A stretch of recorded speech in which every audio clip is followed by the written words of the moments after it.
and to his son Jesus, who so selflessly took my place on an old rugged cross on a hill called Calvary, and to the Holy Spirit that walks with me and talks with me and holds my hand, ministers to my soul, goes before the throne on my behalf, ministers to me when I can't minister to myself, goes before God in my place, keeps me covered under his protection, walks with me and holds my hand, leads me through dark places, keeps me safe from all hurt, harm, and danger. I honor the triune God on this morning. Amen. To the angel of this house, Dr. Lomax, I honor you, man of God. NLIC, can you honor your pastor? Yes.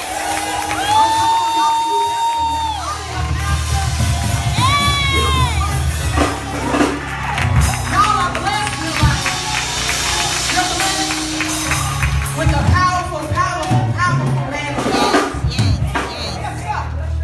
Yes, And I haven't talked to Pastor, but I don't know who this is for. If you're looking for a blessing from God, bless your pastor. glory. Because if he gets blessed, Amen. y'all gonna get blessed. Yes. Because the overflow of the blessing flows from the top down. So if they get blessed, you get blessed. So if you're looking for a blessing, bless your pastor. Amen. If you have your Bibles, go with me to the book of 1 Corinthians, chapter number 15, and verse number 58. And while you're turning there, let me give honor where honor is due to the leaders of this house, to the ministers, to the deacons, to the trustees, to the elders, to the musicians, to the choir, to the ushers, to the leaders, to the saints, and to the ain'ts. I honor you in the name of our Lord and Savior, Jesus Christ. Yes, I did say ain'ts because not everybody that comes to the house of God is saved. Amen. That's right. But That's right. if you're an ain't right now, you'll be a saint before you leave. Amen. Amen. Amen. We want to make sure everybody feels welcome in the house of God. Amen. 1 Corinthians, chapter number 15 and verse number 58. One verse of scripture. We're going to go with it. When you have it, say amen. Amen. If you need some time, say hold up. I hear you. Amen. While you're still turning, let me honor my mama who traveled with me today. Wave your hand, mama. Ain't she cute, y'all? Amen. Thank you for traveling with me. My brother and my father send their love, but my father had to preach at New Life in Duncan this morning. So we in New Life in two separate places. Glory. Glory. So he sends his love as well. Amen. 1 Corinthians 15, verse number 58. I'm reading the NIV translation. It may sound a little funny, but it's all the same word. And it reads thusly: Therefore, my brothers and my sisters, Come on, preacher. stand firm. Let nothing move you. Always give yourself fully to the work of the Lord, because you know that your labor in the Lord is not in vain. That's right. That's right. Therefore, my dear brothers and my sisters, stand firm. Let nothing move you. Always give yourself fully to the work of the Lord, because you know that your labor in the Lord is not in vain. You pray with me for a second, just smile at me, talk back to me. We can be in and out, but if you sit and look at me like you sucking on lemons, we can be in here all day. Amen. If you walk with me for just a few minutes, I just want to talk from the thought. Keep your eye on the prize.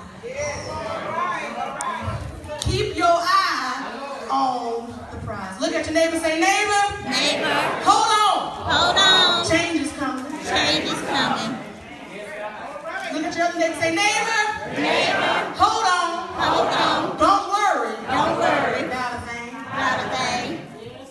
Keep your eye Keep your eye on the prize. on the prize. Now, if we can go back in time just a little bit, people of God, I want to take us back to where this particular portion of scripture is being held. I want to paint a picture of where we are in history so you can understand the significance of this particular text. You mind going with me? If we go back to what 1 Corinthians is considered the first epistle of the Apostle Paul. An epistle is a letter that's written from one person to typically a body of believers. In this case, Paul has just finished his second missionary journey, and he's heading to the church of Ephesus to establish another ministry. He's in Ephesus after he has established the church of Corinth, and he hears some things he's not a fan of. He's already established the church, left the believers to their own devices, and moved on to the next location. But once he's gotten established in the new location, he starts to hear things about what's going on with his people back where he just came from. And we see that Paul has heard that the church of Corinth has started to stray from their foundation. The church of Corinth was left confused as to what the foundation of this particular religion was, and thus they took what they thought they knew, put their own personal twist on it, and started to behave any kind of way. This particular body of believers started to become immoral. They started to behave according to what felt good to them and not what the scriptures told them they should do. They started to behave how they felt like during the week and then worship the way they thought they should on Sunday.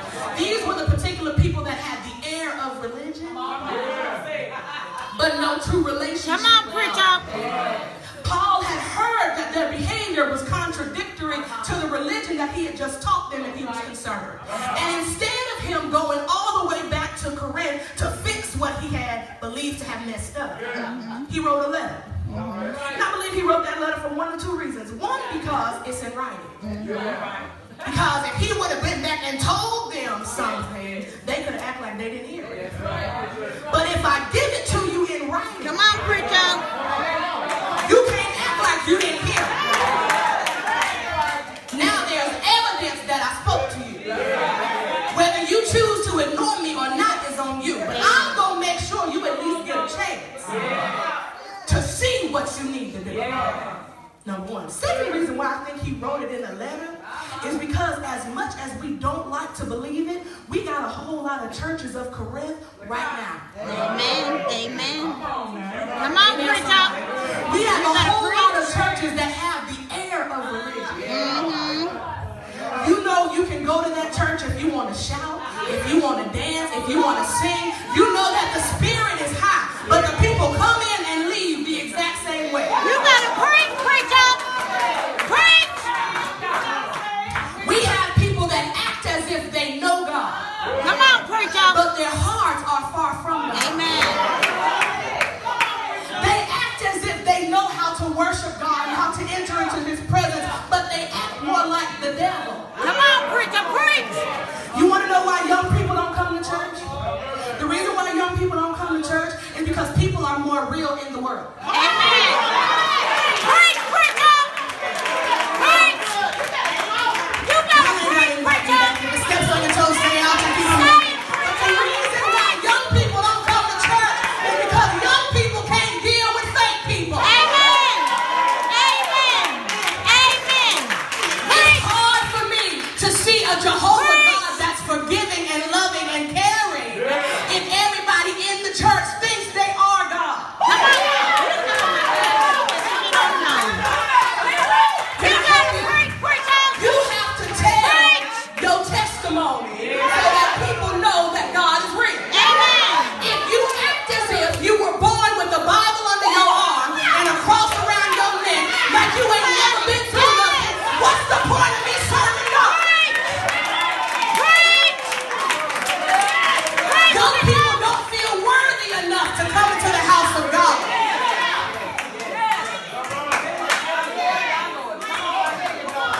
Because instead of us showing our brokenness, Amen. and instead of us showing our humanity, and instead of us putting on a cloak of righteousness, we put on our coats of judgment. Amen. And we set them up very tightly. Lean it on the nose. And instead of being concerned about the person's soul, You gotta preach, preacher. Preach. we more concerned about the clothes they got on, Amen. Woo. how far back in the church they sit. Keep your eye on the prize. And what Paul is saying is, he ain't pleased. And not only is he not pleased, but neither is God. Can I bust your bubble, people of God? A lot of us think that God is pleased with us. You better come on, God. A lot of us think that God celebrates because we just come to church Sunday after Sunday, and we come to Bible study on Wednesday night, and we know how to quote Genesis to Revelations. Can I help you? That ain't enough. Amen. Amen. Because can I help you? The devil knows scripture. Yes. Yes. Yes. Come on, preacher. It's not good enough to act right. It's not good enough to act holy. You must be holy. That's what he's saying. It's not enough to act like you got it together. It's not enough to act religious. Come on, preacher. Because the difference between someone with the religion of God and a relationship with God is those of us that have a relationship admit that we are not complete. Amen. Amen. Amen, preacher. We recognize that we aren't whole unless we have God. People with the religion of God think they are God.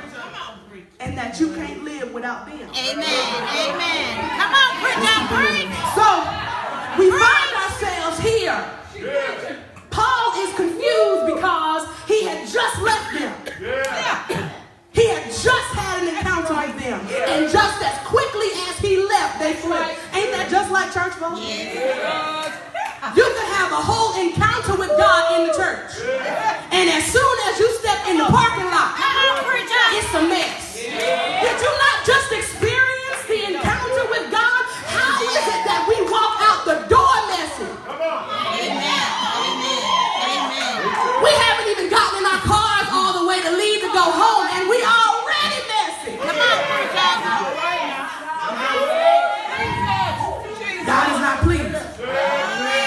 So what he's saying is we are in a state of chaos. And God's word cannot be effectively ministered because those of us that have been ordained to carry the message are messier than the people we're trying to carry the message to. Preach, preacher. Let me say that again. The reason why we are in a state of chaos is because those of us that have been ordained to proclaim the word of God are messier than the ones we're trying to proclaim the message to. We're in a state of chaos. We're in disconnect. And what God is saying is that ain't everybody. Amen.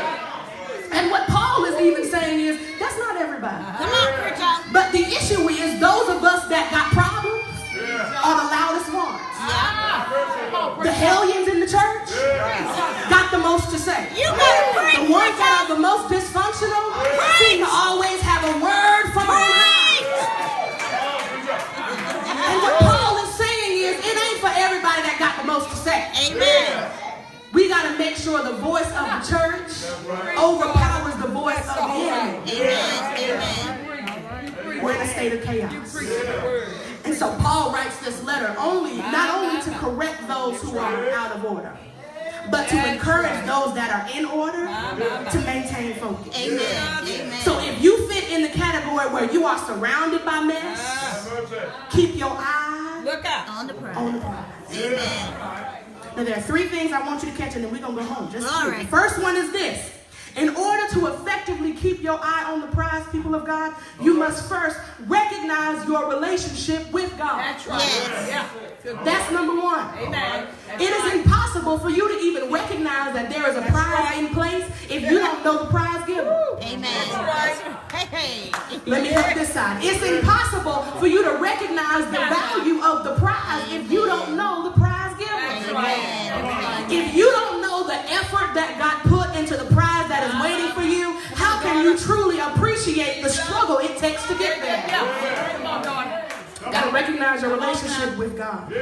And so what Paul is saying here is, therefore, my dear brothers and sisters, which is significant. Because a whole lot of texts just say brethren. Just say brothers. But in this particular text, Paul is specific to include the brothers and the sisters. That's right. Why? Because the church of Corinth was headed by men, and the men had gotten off track. Amen. That's right. And so Paul is now also commissioning the women, not only for them to get in order, but for them to get their men in order too. Amen. And what God is saying is there is order in the church. And if for whatever reason that order gets off track, we can't just rely on the men to get it together. No disrespect to the men, but it's for the building of the kingdom. It's no one is better than the other, one is more powerful than the other. We must work together. Amen. Amen. But the other thing that he's saying is my brothers and my sisters, which means we are related to each other. That's right. That's right. And not only are we brothers and sisters in our relationship with each other, but that also means we are children of God. That's right. Can I help somebody? Back in the Jewish tradition, if someone gave birth to a child, they had the ability to give that child up. They could do whatever they want to do with that child. But if you adopted a child, it was with blood. And there was nothing that you could do to get rid of that child. And so when we are adopted into the family of God, there is nothing that we can do that can separate us from our connection with God. And so what Paul is saying is, let me remind you about who you're connected to. You may think that this is a temporary thing that ebbs and flows with the wind, but I promise you, ain't nothing you can do to separate yourself from the love of God. And you must recognize that connection. That's the first thing you have to do. After you recognize your relationship with God, then you must remember your position in God. All right. Can I help somebody? A lot of reasons why there's dysfunction in the church is because people are in positions that God did not call them to. You better preach. You better preach. I really don't want to hurt nobody's feelings, but it's people and nobody called them there but themselves. Amen. Amen. God is saying you're out of order. You're not in position. And because you're out of position, it's going to fail. Amen. You have to recognize your position. Amen. Not my position, not pastor's position, not the minister's position, my position. What does that mean? You can't check me about my position. Preach. When I recognize where I am in God, I am so consumed with the work God has assigned to me, I don't have time to check you as well. If I am truly where I need to be in God, I don't have enough time in the day to do my job and yours. Come on, preacher. Amen, somebody. If I am in position where God has called me and I got enough time to check you too, Come on, preacher. something out of order. Amen. You got to recognize your position in God. Amen. And what Paul does is Paul is very strategic of what your position is. Can I help somebody? This is what it says. The first thing it says is stand firm. Amen. That's right. Which means don't move. That's right. We got too many people ministry hopping.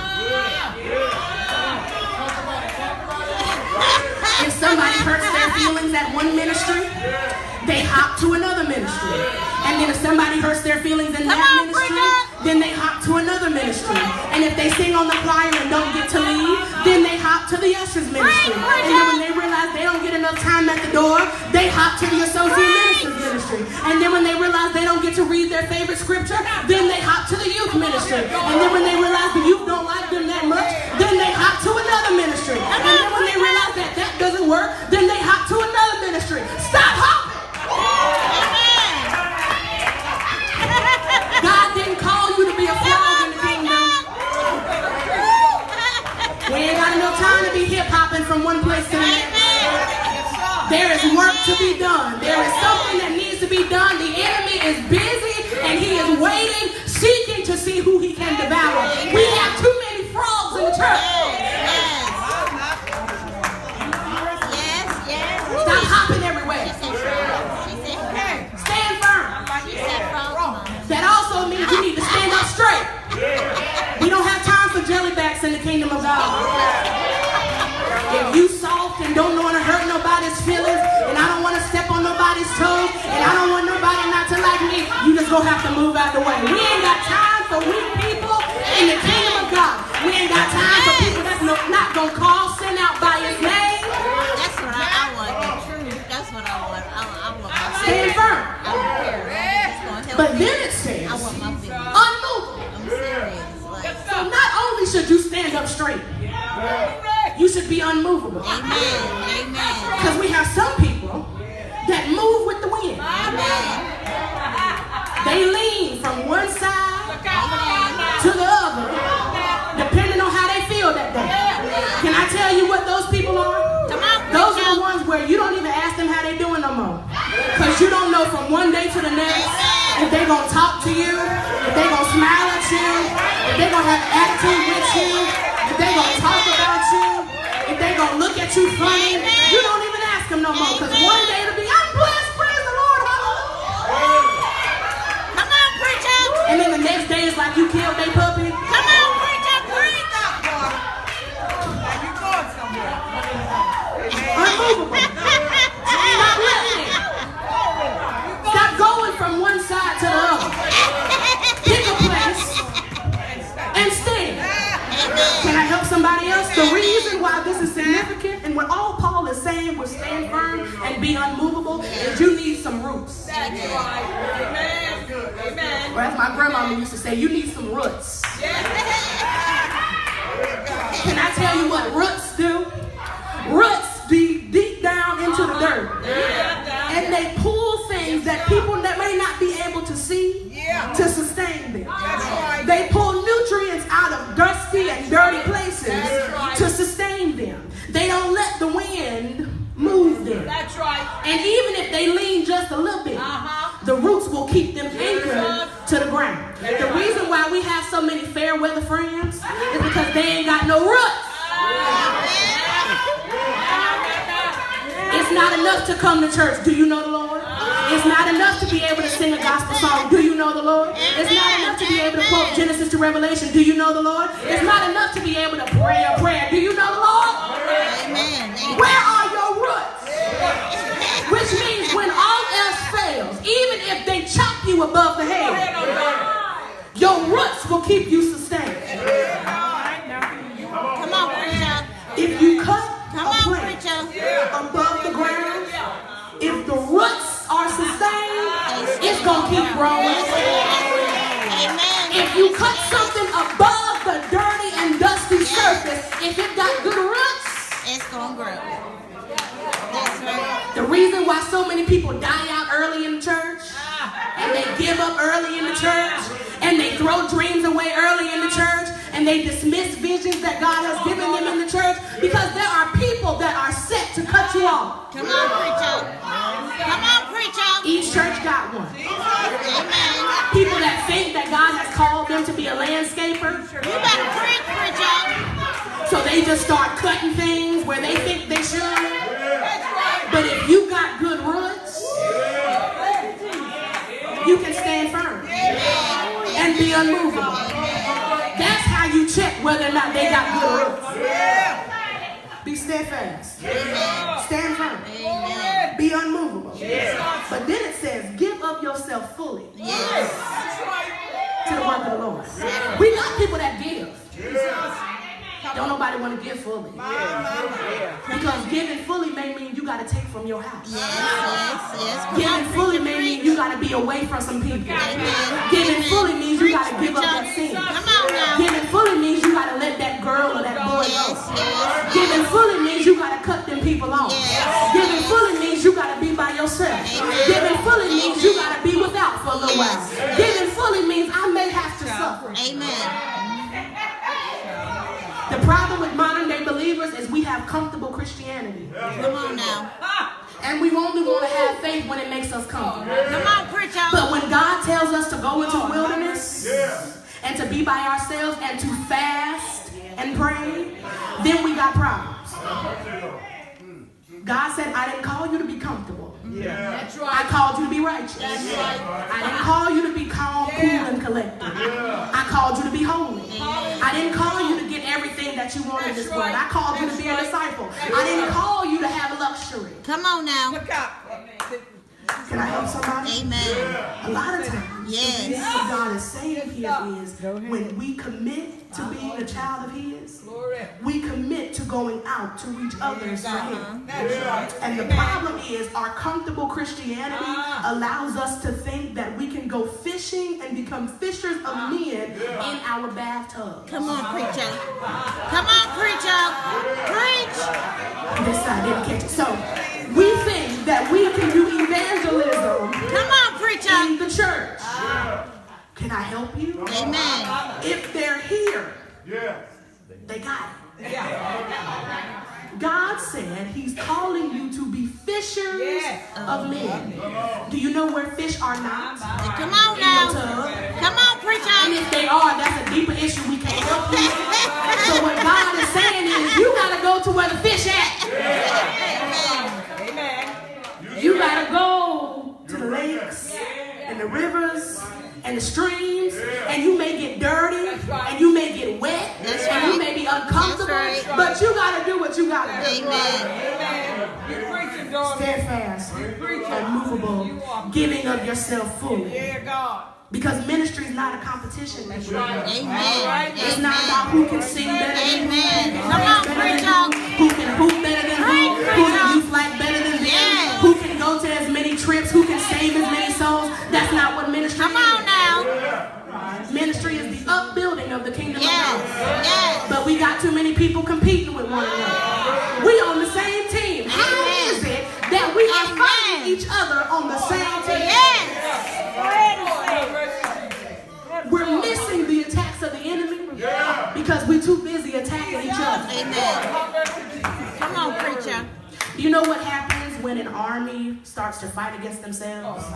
And when friendly fire starts to happen amongst each other, they wipe themselves out. Yes. And what God is saying is it's time out for friendly fire. Amen. Amen. We have one enemy, and it ain't each other. That's right. God, have mercy. Because the enemy is coming. That's right. And if we are so distracted by him because we are so busy keeping up mess amongst God, ourselves, have mercy, Jesus. he gonna comfortably come in, That's right. he gonna take his seat, He sure and is. he gonna do what he need to That's do. right. Yeah. And we gonna miss it because we're so worried about each other. Come on, preacher. Come on. So after you recognize your relationship with God, and then you remember your position in God, then you can rejoice in your promises from God. Yes. Amen. Y'all missed the shout. After you recognize your relationship with God, and then you remember your position in God, then you can rejoice in the promises of God. Can I tell you what the promises were? This is what Paul said. He said, after you stand firm, after you are unmovable, after you give yourselves fully to the work of the Lord, because you know. You know. Not because pastor told you. That's right. Not because you heard your grandmama tell you. on Not now. because you heard mama and them say. Come on now. You know. Which means you know that you know that you know that you know. You tried him That's right. Yes. and you know Know him. him. Yes. You tasted Yes. and you saw. Yes. The problem with a lot of modern day believers is we want to have the experience of knowing God, but we don't want to ever go through nothing where we need God. Come on, preacher. God, have mercy. How can you know that God is a provider if you never needed to be provided? Amen. Amen. Amen. How can you know that God is a healer if you've never been sick? Come on, preacher. How can you know that God will give you peace if you've never needed peace? Amen. How can you know that He's a sustainer if you feel like you've never felt like you've been falling apart? How do you know that He will bring your children home if they never went away? How do you know that He will anoint your head with oil if you ain't never needed to be anointed? How do you know that He will provide for you when you can't provide for yourself if you ain't never needed nothing? Well, Your promise is in God. That means you know. Because I tried it. And He proved Himself true. Because God is not a man that He should lie, nor is He the Son of Man that He should repent. He's tried it, and if He said it, that settles it. Because whatever God says, you can cash it, and you can send it right on to the bank. And what He's saying is, once you rejoice in your promises of God, you will know because there will be evidence. Yes, it will. yeah. Have you ever gone to Yes. an apple farm and seen Yes. an orange? Absolutely not. Probably not. Why? Because that's not the seed that was planted. Come on, preacher. Have you ever gone to a place where a lemon tree should be and bananas were grown? No, because that's not what's in the seed. Scripture says you must have faith the size of a mustard seed. What does that mean? It's not the seed that's the blessing. Come on, preacher. It's the potential inside of the seed. seeds are you planting? Because a lot of times we think, oh, if I just plant this little seed here, and if I pray on it for a couple of days, and I water it with my tears, and I just sit here and I wait, then the anointing of God will flow. That ain't it. That's not enough. What are you putting on the inside of the seed? Amen. Because Amen. if you're sowing malice, if you're sowing bitterness, if you're serving evilness, if you are sowing dysfunction, if you are sowing the desire to divide the church, Come on, preacher. You know you're right. if you plant a seed that's demonic, Amen. a holy tree ain't gonna grow. Amen. I don't know who that's for, but if you plant seeds that look like the devil, Come on, can I tell you preacher. what's gonna grow? The devil. You gotta rejoice Yes. in the promises of God, Yes. which means your fruit must match your work. Hallelujah. Because if you ain't doing no work, how do you expect the blessings of God to flow? Come on, How do preacher. you expect financial blessings if you don't tithe? Amen. How are you expecting the abundance of God if you don't sow? Amen. How are you expecting miracle signs and wonders if you don't do nothing? Faith without works is dead. It's not enough to just pray for it. It's not enough to just shout around the church and hope that it'll happen. It's not enough to dance around the church and hope that it'll happen. It's not enough to sing, open up the floodgates of heaven and let it rain. And that's not enough. What work are you doing in the seed? What planting are you doing in the seed? It's not enough to hold the seed in your hand. Amen. It ain't gonna grow in your hand. But what dirty places are you planting in? What waters of tears, of sadness, and weeping and mourning are you pouring over it? And what growth comes from it? What Paul is saying is, it's not just enough to be in position. But you must do work while you're in the position. It's not enough to look like you work. That's right. Amen. But then once you've gotten into position, then we can rejoice in the promises of God. And what are the promises for the people of God? The promises thus: your work and your labor is not going to be in vain. It may not feel good right now, but I promise you, your victory is coming. If you keep your eye on the prize and you keep on pressing toward the mark of the prize of the high calling, which is in Christ Jesus for you, I promise you that your victory is on the way. And as we go home, I'm reminded of a story of a little girl by the name of Kayla. Kayla is from North Carolina, and she suffers from a disease called multiple sclerosis. If you don't know, multiple sclerosis is when your brain and your nervous system don't communicate with one another.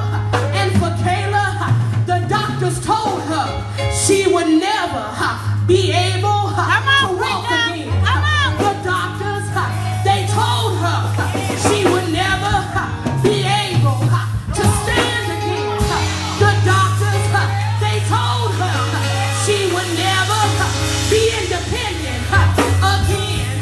But I had a conversation with Kayla, and I asked her, Kayla, after you heard the news from the doctors, what are you gonna do? Kayla said, well, I'm gonna do what I've been called to do. I said, Kayla, what is that? She said, Kira, I'm gonna run. I said, Kayla, what does that mean? She said, Kira, I feel like God is calling me to start running, because if I run, multiple sclerosis can't affect me. If I run, it don't matter what my brain and my system have to say. Can I tell you something? Kayla is a national